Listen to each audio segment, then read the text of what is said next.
Buongiorno e benvenuti a questa nuova puntata di Sicilia 24 Focus. Con il caldo di questi giorni che sta veramente raggiungendo temperature roventi, che cosa c'è di meglio di un bel bagno refrigerante? Ma non tutti i siciliani hanno la fortuna di trovare acque chiare e trasparenti. Lo sa bene Goletta Verde, che come ogni anno ha appena terminato la campionatura e l'analisi delle acque lungo le coste siciliane e proprio della qualità, dello stato di salute dei nostri mari. Ne parleremo con i nostri ospiti che vi presento subito. Qui con me in studio c'è Martina Giliberto di Lega Ambiente Circolo Etneo, benvenuta. Grazie.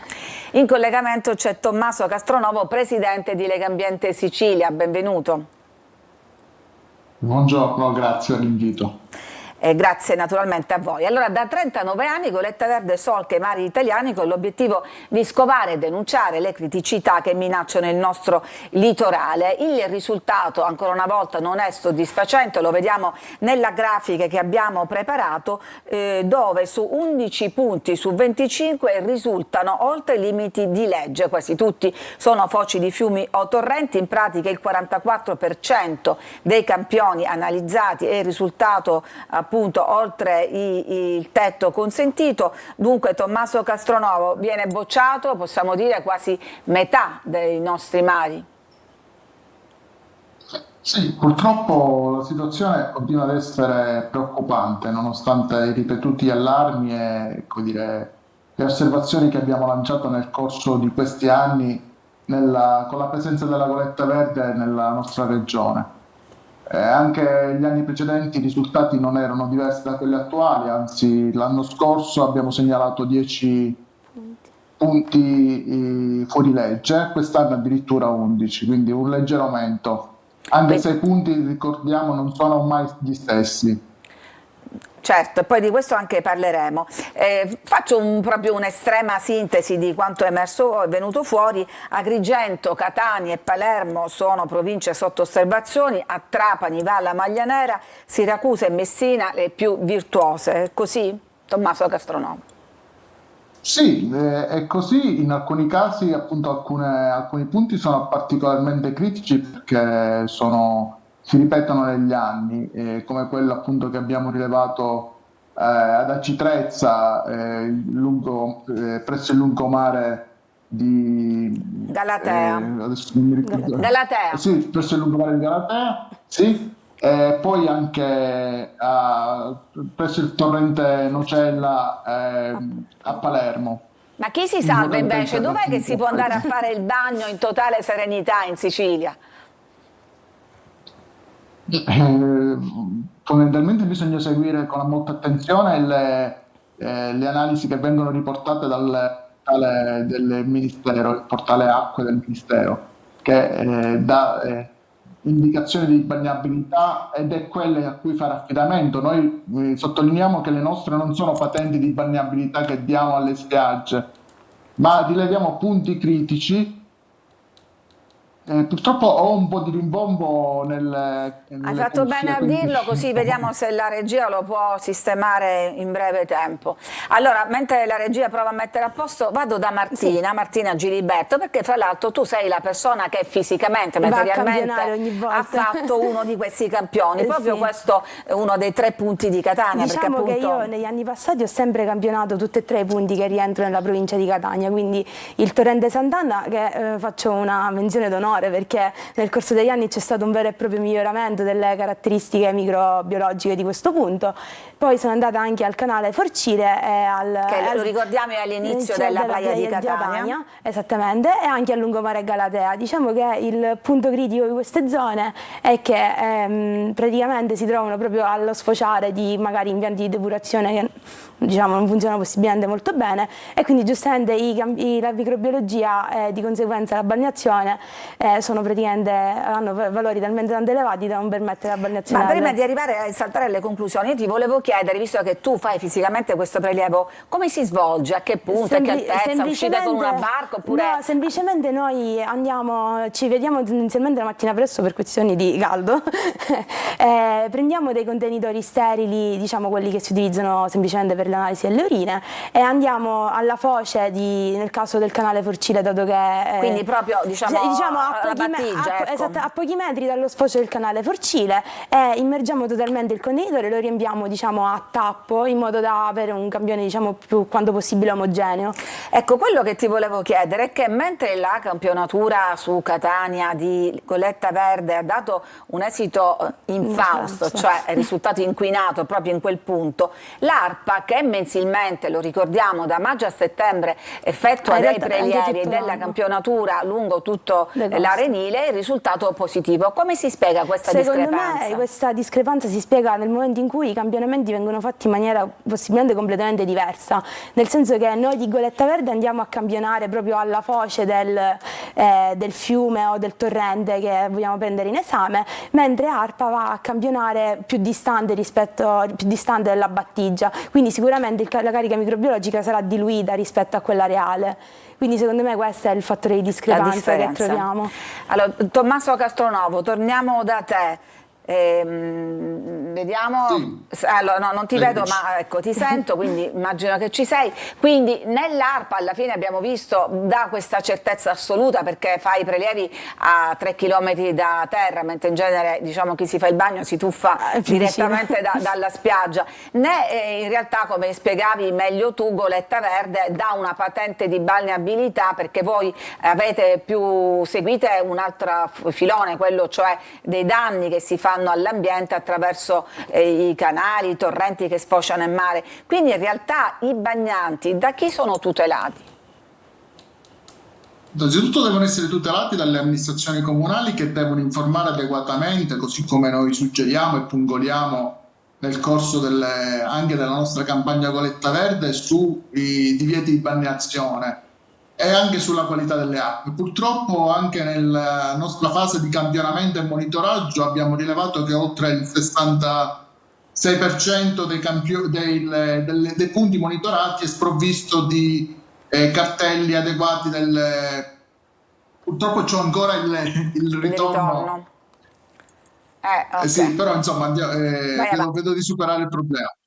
Diciamo appunto, purtroppo appunto gran parte di questi punti campionati non ha la presenza di cartelli di avviso di divieto di balneazione. Addirittura nell'88% di questi non c'è i cartelli sulla qualità delle acque, cosa che invece sarebbe opportuno, oltre che in alcuni casi obbligatorio, avere in presenza appunto, soprattutto a ridosso delle foci dei fiumi, perché pur sapendo che non sono balneabili questi tratti di spiaggia, purtroppo i bagnanti molto spesso si avventano verso questo tratto di spiaggia perché è spiaggia libera, spiaggia fruibile, e allora ne approfittano. E chiaramente, se non ci sono le indicazioni precise, si rischia di fare un danno soprattutto alla salute dei cittadini, oltre che danni microbiologici che riguardano i servizi ecosistemici che insistono presso i fiumi, le foci e i torrenti. Quindi insomma, da questo punto di vista è importante questo lavoro sinergico che noi stiamo proponendo e proponiamo in occasione di Goletta Verde alle amministrazioni comunali e ai cittadini stessi. Voglio anche rilevare che gran parte dei nostri prelievi sono fatti sulla base di segnalazioni che vengono dai cittadini. Quindi, insomma, è un lavoro di stimolo, di suggerimenti, di partecipazione attiva delle comunità locali e dei cittadini, che ci chiedono appunto di verificare lo stato di salute di alcuni tratti di spiaggia o di alcuni torrenti, visto e considerato che spesso non sono oggetto di prelievi puntuali da parte e continui da parte degli enti competenti. Allora, guarda, a conferma di quanto stai dicendo, Tommaso, ti arriva per il Legambiente un suggerimento da un nostro telespettatore che segnala: area marina protetta Isola dei Ciclopi ad Aci Trezza. Può esistere un punto in cui Goletta Verde può riscontrare la fogna? Sappiamo bene, chi abita in questa provincia, che in quel punto, paradossalmente proprio vicino all'oasi protetta, c'è uno scarico fognario, e quest'utente ci chiede di riscontrare. È chiaro che se si va a 3 km da quel punto di scarico le acque poi vengono diluite. e se si va alla foce della fogna è chiaro che la carica sarà altissima. Certo. E purtroppo diciamo che anche lì poi i rilievi decretano che l'acqua è balneabile perché vengono effettuati un po' a distanza. Martina, voglio dire una cosa, voi parlavate della necessità di cartelli chiari e di informare la popolazione, ma io vado oltre. Succede in Sicilia che nonostante la presenza, c'è dove non ci sono, ma c'è dove ci sono, e nonostante questa presenza i cartelli vengano tranquillamente ignorati. Un esempio su tutti: in alcune delle zone dove ci sono i solarium a Catania c'è il divieto di balneazione, probabilmente il solarium è inteso solo per prendere il sole, ma in realtà sappiamo bene la gente si fa il bagno lo stesso. Un esempio che possiamo fare è appunto il lungomare Galatea, che nonostante ci sia un cartello gigantesco con scritto che è il divieto di balneazione, anche perché lì c'è proprio lo scarico della fogna, la gente se ne infischia, diciamo, e continua a fare il bagno nonostante i divieti a destra e manca. Un altro esempio è anche il torrente Sant'Anna, che fortunatamente è tornato a essere dentro i limiti di legge, la sua carica microbiologica, che comunque presenta a 100 metri di distanza un divieto di balneazione, ma anche in quel caso negli anni passati, nonostante fosse non rispettasse i limiti di legge, il cartello venisse completamente ignorato dalla popolazione. E fra l'altro tu mi dicevi che proprio in quel punto del torrente Forcile dove voi avete effettuato il campione non c'è nessun divieto di balneazione, però diciamo c'è una zona maleodorante. È una zona maleodorante perché appunto l'acqua si presenta salmastra, piena di alghe, piena anche soprattutto anche l'odore. Anche l'odore è molto però la gente il bagno se lo però fa. la gente nonostante questo fa il bagno sia a mare sia dove c'è questo piccolo torrentino. Che è molto diciamo così. ameno come immagine. Bisogna anche dire che a volte i turisti che frequentano le nostre spiagge non hanno idea e non immaginano che ci sia poi questa trascuratezza, quindi si sentono protetti. Anche perché la Sicilia dicono che è il mare più bello, però poi vediamo queste cose e ci perdiamo in un bicchiere d'acqua. I primi a cascarci, ci siamo proprio in noi, questa esatto. trappola, ci siamo noi e loro. E tra poco torneremo per raccontarvi un caso che succede in provincia di Catania, quello a Praiola, dove appunto anche qui la segnalazione è arrivata da alcuni residenti di un inquinamento periodico. Ci fermiamo per la pubblicità, torniamo tra pochissimo.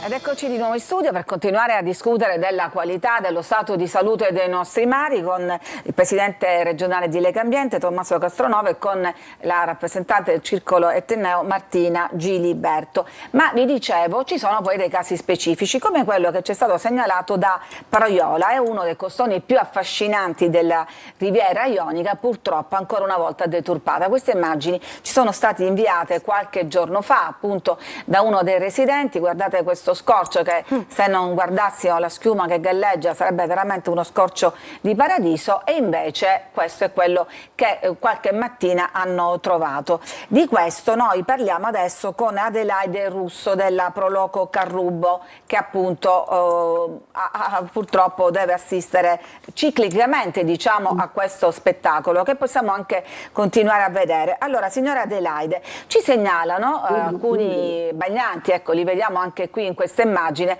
che questo fenomeno di queste chiazze avviene periodicamente. Lo conferma, è così?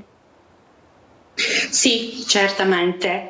Ogni estate si propone sempre lo stesso problema, quest'anno forse anche in modo peggiore rispetto agli altri anni, perché questo flusso ogni fine settimana si propone puntualmente venerdì, sabato, domenica, sempre bene o male agli stessi orari. Improvvisamente arriva questa scia e dura chilometri. E noi siamo in un golfo naturale, cioè proprio come ambiente naturale crea questa spiaggetta un bellissimo golfo, e quindi questa scia transita e riesce ad arrivare proprio fino alla battigia.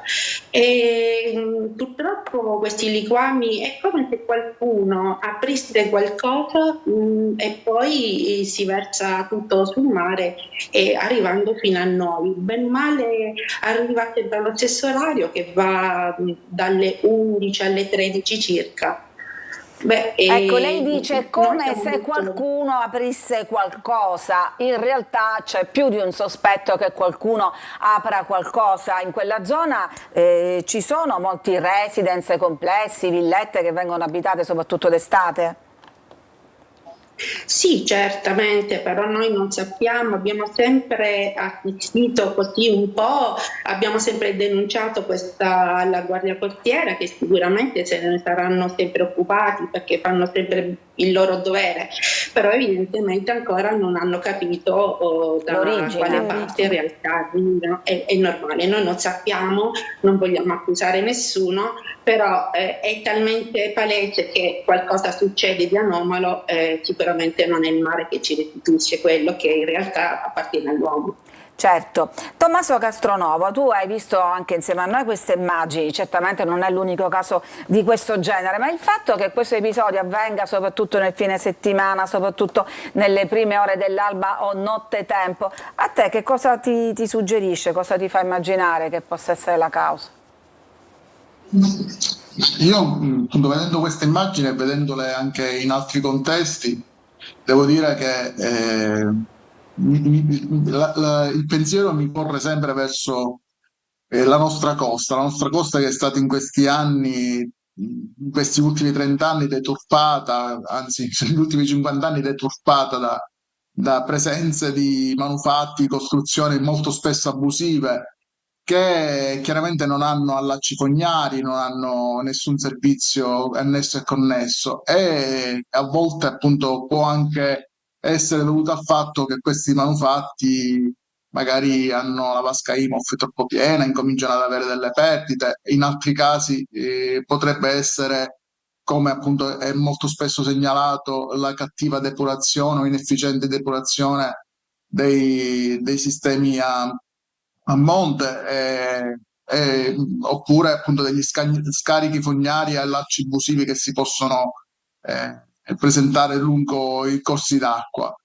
E devo dire appunto una situazione che purtroppo continuiamo a vedere spesso. Noi ci auguriamo che negli interventi che sono oggi previsti per migliorare il sistema di efficientamento ed educazione e anche nello stesso tempo per uscire dalle 4 procedure di infrazione a cui l'Italia è condannata e di cui 2 siamo stati già condannati a sanzione pecuniaria con multe salatissime, si faccia in fretta per consentire appunto di migliorare la qualità delle nostre acque nei nostri litorali, perché appunto è insopportabile pensare che la nostra costa sia così, come dire, trattata male. E nello stesso tempo ci auguriamo che adesso, anche sulla base di quest'ultima sentenza della Corte Costituzionale che ha come dire, confermato la legittimità del vincolo di inedificabilità assoluta prevista dalla legge 78 del 76, si provveda celermente alle demolizioni dei manifatto abusivi, in modo tale da eliminare eventuali appunto anche situazioni di questo tipo dovute appunto agli liquami che vengono fuori da questi manufatti abusivi che non sono in regola. Quindi questo è dei passi che secondo noi dobbiamo fare nel più breve tempo possibile. Quindi ci auguriamo che tutti gli enti preposti si diano da fare e lo facciano assolutamente in fretta. Catania, solo il 20% delle abitazioni è allacciata alla fognatura. Io ho contattato il commissario alla depurazione Fabio Fatuzzo che proprio in queste ore ha un incontro per fare il punto sullo stato di progettazione dei vari depuratori che dovranno sorgere, per fare soltanto degli esempi, a Caltagirone, a Mister Bianco, naturalmente quello di Acitrezza e sono ancora in attesa di ricevere l'autorizzazione alle concessioni. Per quanto riguarda poi i comuni limitrofi, Aci Castello e Acitrezza, sono in corso i lavori per realizzare il collettore che dovrà allacciare quelle zone al depuratore di Pantano d'Arci, attraversando praticamente tutta la città. Signora Adelaide, prima di salutarla voglio dirle, oggi è giovedì, oggi si può fare il bagno a Praiola? Sì, io oggi ero impegnata, non sono andata, però mi auguro di sì, ecco, mi informerò, perché certo che la situazione sta diventando un po' insostenibile, quindi si deve fare qualcosa. Ma fra l'altro ci scrive un telespettatore, ricordo il nostro numero 342 745 5005, ci chiede come mai nessuno denuncia degli effetti dei danni alla salute effettivamente, cioè se uno si immerge in mezzo a un concentrato di Escherichia coli viene anche il dubbio, no? Che si possa ammalare di qualcosa. Martina. Ma semplicemente secondo me le denunce vengono fatte anche in maniera molto numerosa da chi frequenta queste zone, semplicemente non c'è ascolto da parte delle amministrazioni che possibilmente per evitare di vietare la balneazione e quindi perdere turismo fanno finta di niente. E un altro ci scrive: per quanto riguarda la schiuma, io ritengo che non si tratti di fognatura, l'ho vista anche alle Isole Olie. Perfetto. Ma chi dice che alle Isole Olie non ci sono scarichi abusivi e abusivismo edilizio? Penso che si tratti più di fioriture algali conseguenti all'aumento delle temperature dell'acqua. Diciamo che la presenza di alghe è legata soprattutto a quantità di fosforo presenti nelle acque. E quindi inquinamento. Quindi inquinamento, giustamente causato da un inquinamento, ma quello che ho visto nel video non è fioritura algale, sono proprio schiume rilasciate possono essere anche acque nere, semplicemente delle imbarcazioni che passano. Signora Adelaide, lei che le ha viste da vicino, erano alghe o era qualcos'altro?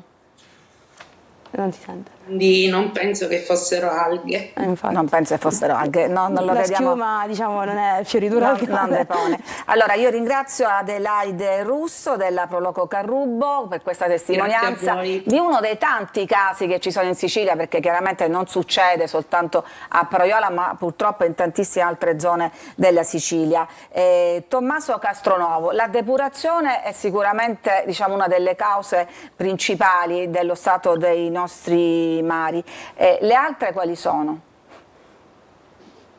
Le altre appunto sono legate per lo più, appunto, come dicevo poc'anzi, all'abusivismo edilizio, ai rifiuti spiaggiati abbandonati che provengono anche dalla cattiva depurazione, ma anche da una cattiva abitudine dei bagnanti che lasciano i materiali, i rifiuti appunto che hanno utilizzato durante le loro presenze in spiaggia. Quindi insomma la situazione è abbastanza critica e abbastanza variegata dal punto di vista delle responsabilità oggettive e soggettive. Ma nell'arco degli anni, visto questo vostro monitoraggio, nell'arco degli anni, degli ultimi anni, la situazione è stabile o sta peggiorando?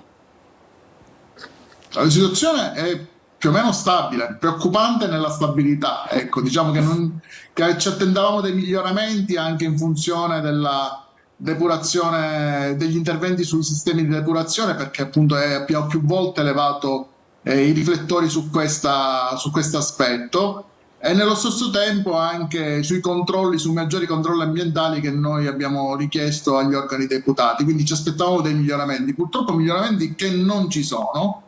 La situazione è stabile ma preoccupante. Io volevo anche aggiungere un'altra cosa, scusami, rispetto alla nostra campagna di Goletta Verde, che appunto oltre a occuparsi dell'inquinamento marino e delle cause dell'inquinamento marino, proponiamo anche un'attenzione da parte di tutti coloro che frequentano le nostre spiagge, il nostro mare, che si vede che è molto più caldo rispetto al passato, di appunto porre l'attenzione anche sul cambiamento climatico in atto, che è fortemente impattante sulla vita dei cittadini, perché rischiamo di perdere importanti tratti di costa. Oggi le nostre coste, oltre ad essere sottoposte a questo inquinamento costiero, è anche sottoposte ad erosione costiera. È chiaro che su questo noi chiediamo anche interventi rapidi, non solo a livello locale, per evitare di fare interventi che siano impattanti e non utili a contenere l'erosione costiera con barriere rigide o a mare o lungo i tratti di costa che accelerano di fatto l'erosione costiera, ma anche di intervenire in maniera molto più strutturale su opere di mitigazione, quali appunto quelle legate all'abbandono delle fonti fossili e insistere invece sulla diffusione delle fonti rinnovabili, che sono ad oggi la soluzione più matura dal punto di vista tecnologico per riuscire a contrastare la crisi climatica. Grazie Tommaso Castronovo, presidente di Legambiente Sicilia. Voglio chiudere con Martina Giliberto, ma anche per farti i complimenti, perché sei una ragazza giovanissima, hai appena 22 anni, sei diplomata in chimica, quindi sai anche di che cosa parli, e sei una volontaria di Legambiente, quindi c'è questa sensibilità anche diciamo ambientale. Che sono entrata un po' per gioco in realtà in Legambiente, però poi grazie al mio circolo, che è il Circolo Etneo, ho fatto strada, tant'è che ora sono anche un consigliere del circolo. Congratulazioni. grande soddisfazione, Con grande devo soddisfazione, dire, sì. tua, e sarebbe bello anche che questa sensibilità Anche fosse da parte dei giovani fosse diffusa più fra ampia, tanti sì, giovani. assolutamente. Noi ci fermiamo qui, allora grazie ancora a Tommaso Castronovo, Presidente di Lega Ambiente Sicilia, a Martina Grazie. Giliberto del Circolo Etneo e naturalmente grazie a voi che ci seguite da casa.